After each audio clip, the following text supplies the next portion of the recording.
We all remember these horrific images of brutal ISIS killings as they established their caliphate across a large swath of Iraq and Syria in 2014.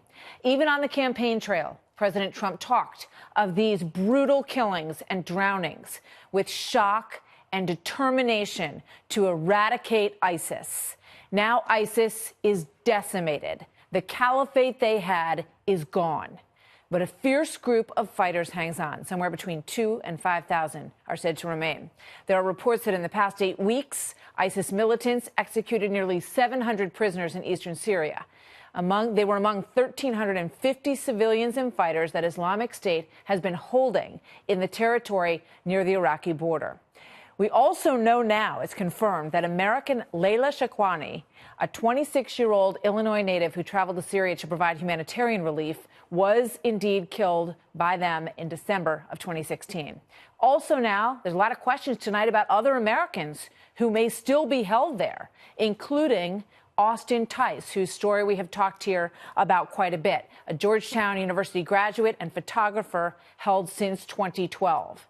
Today, the president announced that he would pull out all remaining 2,000 troops from Syria, declaring victory in this video that was released just moments ago. I've been president for almost 2 years, and we've really stepped it up, and we have won against ISIS. We've beaten them, and we've beaten them badly. We've taken back the land, and now it's time for our troops to come back home. Now we've won. It's time to come back. They're getting ready. You're going to see them soon. These are great American heroes.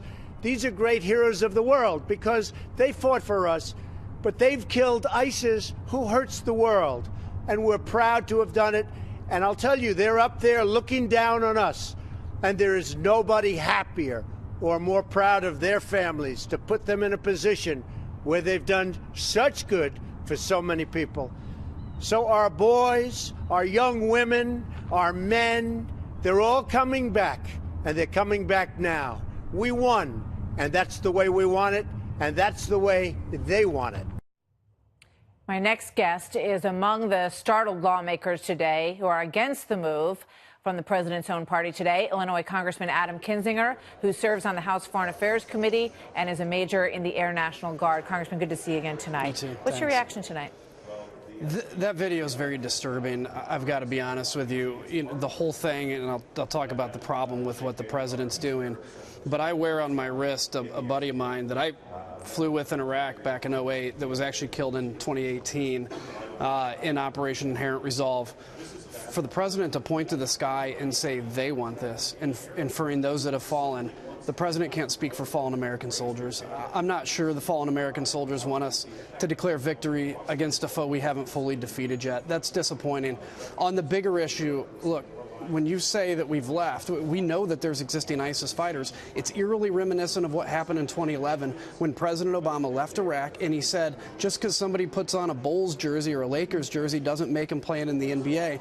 And that's what ultimately led to this resurrection of ISIS. I feel eerily similar to that now. This is very disappointing. I have no idea where this came from, and I deeply, deeply fear the long-term ramifications of this. That raises a good question. You know, as many have said today, this is obviously good news for Erdogan in Turkey. He was about to announce a new offensive in Syria. It's good news for Putin because his forces are fighting on the side of Bashar al-Assad in Syria. Bad news for Israel. Right?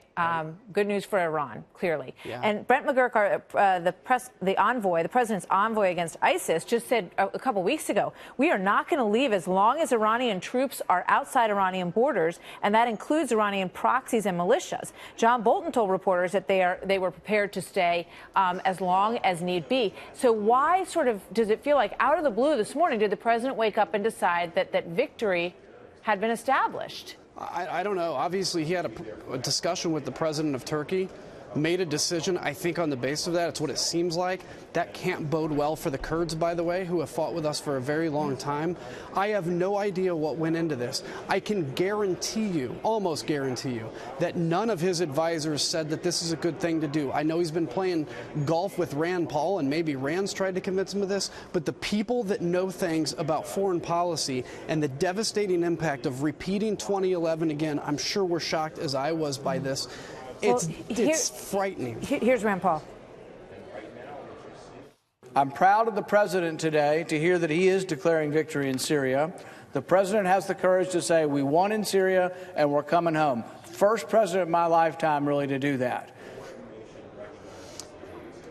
Rand's forgetting that President Obama said we won in Iraq and we're coming home. And then we had to go back to Iraq because there was this group called ISIS that was formed basically out of the old al-Qaeda.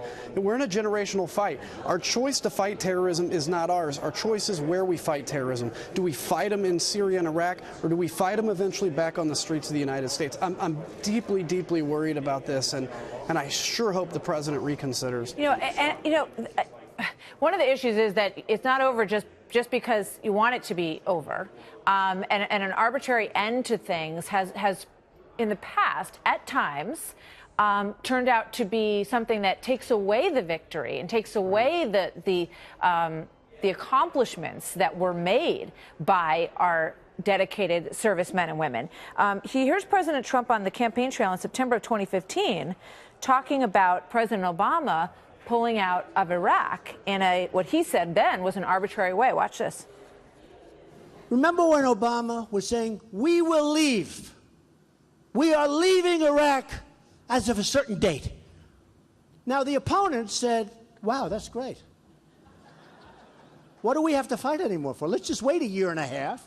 That's what happened. So I want to be unpredictable, okay? I would never have given a date. Is that the message tonight to Iran? Well, he's certainly unpredictable. Nobody saw this coming this morning. Yeah, this is the message to Iran is you outlasted us. Imagine if you're an ISIS recruiter right now and you were trying to convince people that this is the coming caliphate and you couldn't convince them because the United States just crushed it. And now all of a sudden the United States is leaving and you can say, look, I told you this is the coming caliphate. Sure, we had trials. Sure, we had losses, but it's coming back again. This is going to be a huge boon for recruiting ISIS in the future. I implore the president to reconsider this. There's no shame in reconsidering this. There's some damage that will have been done regardless, but much less than is going to be done if you bring everybody home. All right, we will see what happens. Adam Kinzinger, Congressman, thank you. Good to have you here tonight. Thank you. Yeah.